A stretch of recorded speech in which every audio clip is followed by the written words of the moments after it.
Uang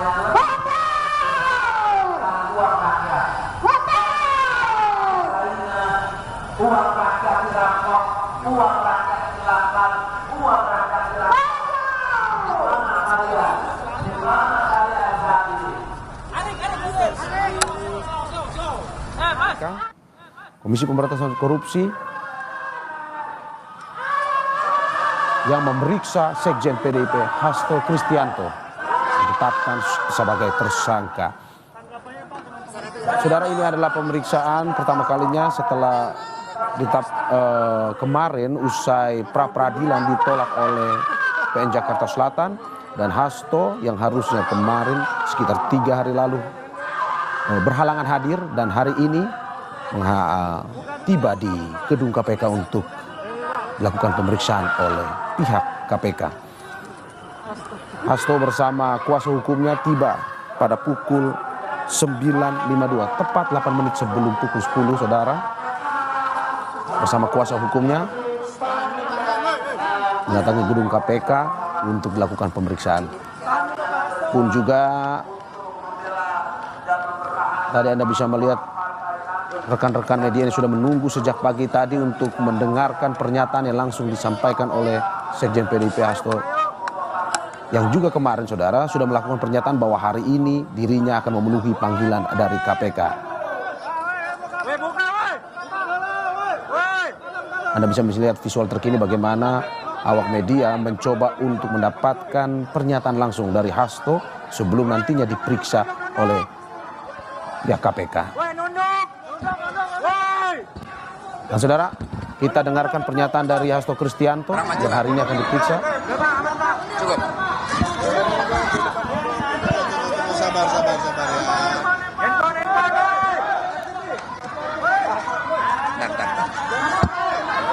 Handphone bawaan lagi, handphone. Oh, handphone.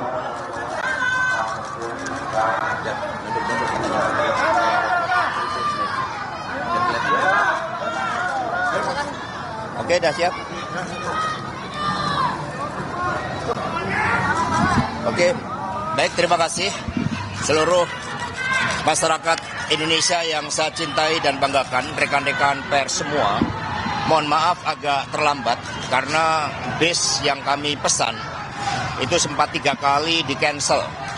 Apakah ada obsus atau tidak? Yang jelas kami sempat mencoba mengganti 3 bis, tapi akhirnya tetap datang sehingga kami terlambat.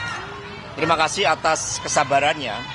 Pada kesempatan ini saya datang ke Komisi Pemberantasan Korupsi. Inilah sikap kooperatif yang kami tunjukkan sebagai warga negara Republik Indonesia yang syah, yang menjunjung tinggi hukum, dan datang meskipun sejak awal kami memahami bahwa begitu banyak agenda-agenda politik terkait dengan kasus saya. Ini bisa ditunjukkan yang pertama dari keterangan saksi yang mencoba diintimidasi. Bahkan saudari Tio pun itu tidak bisa berobat ke luar negeri melanjutkan pengobatan atas derita kanker yang dideritanya hanya karena tidak mau menyebutkan nama saya.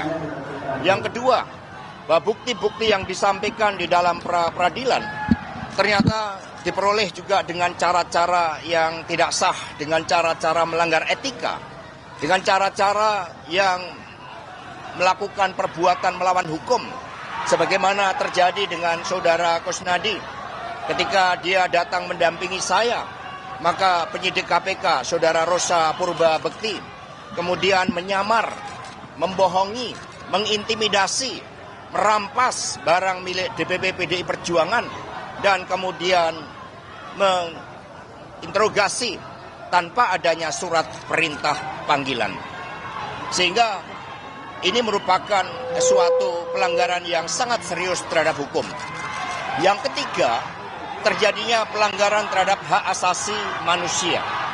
Dan kemudian yang keempat, bagaimana proses pra-peradilan yang terbuka bagi masyarakat umum, ternyata bukti-bukti yang disampaikan atas suatu perkara yang sebenarnya sudah inkrah dan tidak bisa diproses kembali. Nah, untuk itu meskipun diwarnai dengan berbagai praktek-praktek pelanggaran hukum dan intimidasi, saya tetap datang ke KPK ini. Perlu rekan-rekan pers ketahui, selama 6 bulan terakhir, banyak jurnalis asing dan juga duta besar yang bertemu dengan saya. Mereka mempertanyakan tentang kegelapan demokrasi di Indonesia ini. Mereka begitu prihatin dengan kegelapan demokrasi ini hanya karena ambisi kekuasaan. Bapak, Ibu, dan saudara-saudara sekalian, kalau suatu negara berdiri hukum yang kokoh, yang berkeadilan, maka dampaknya sangat luas. Tidak hanya kehidupan sosial, politik masyarakat, tetapi juga iklim investasi. Tidak akan ada investasi yang masuk ketika tidak ada hukum yang memberikan kepastian di dalam seluruh tata pemerintahan negara kita. Karena itulah kami mohon doanya, kami datang dengan niat baik, dan untuk itu mohon bersabar, kami akan ikuti seluruh proses dengan memberikan keterangan yang sebaik-baiknya. Terima kasih.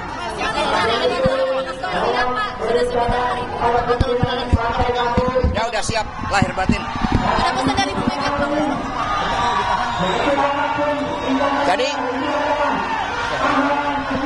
Jadi saudara-saudara sekalian, suatu pertanyaan yang baik. Bagaimana kalau saya ditahan? Rekan-rekan semuanya, Republik ini dibangun berdasarkan hukum yang berkeadilan. Itu konsepsi awalnya. Karena itulah ketika itu terjadi, semoga tidak, ya ini saya yakini akan menjadi pupuk bagi demokrasi. Ini akan menjadi benih-benih bagi upaya untuk mewujudkan suatu sistem penegakan hukum yang sebenar-benarnya tanpa pandang pilih.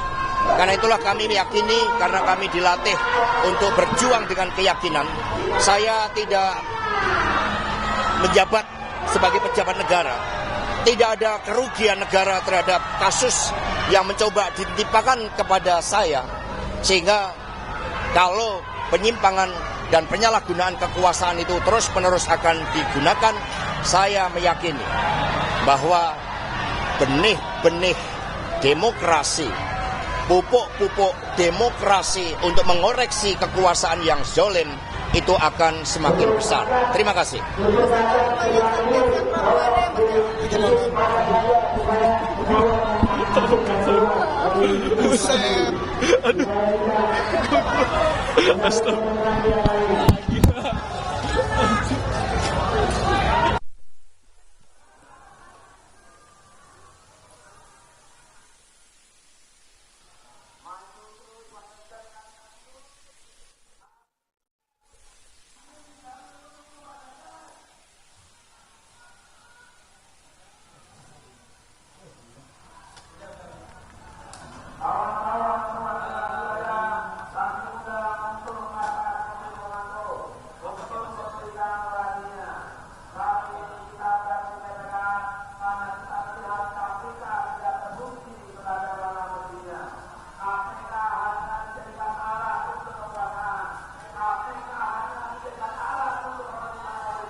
Cukup mas.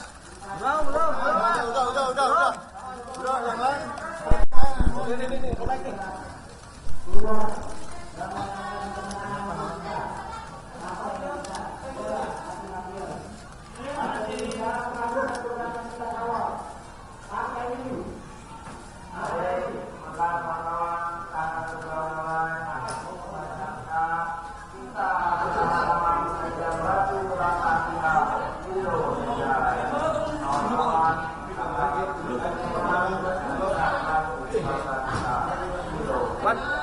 Presiden siapa Wan? Jokowi.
Tapi kan itu KPK hanya untuk ambisi kekuasaan para politisi kotor dan perjuangan dihancurkan dan ini perjuangan.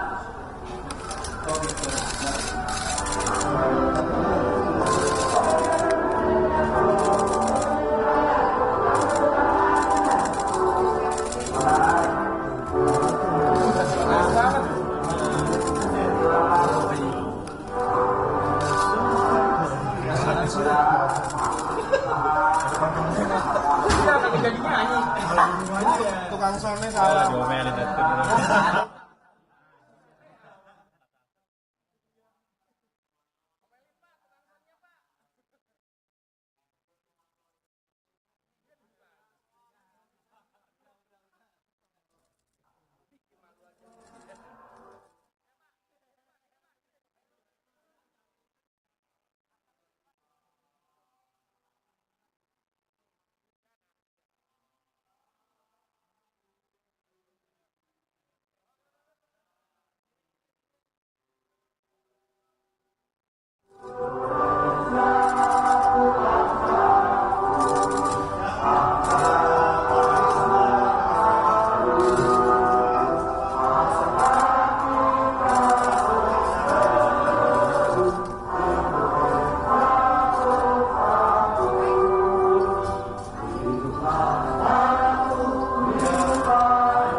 Lunggu-lunggu.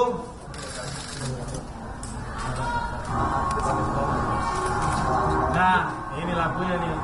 Mau lagi ini.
Nah,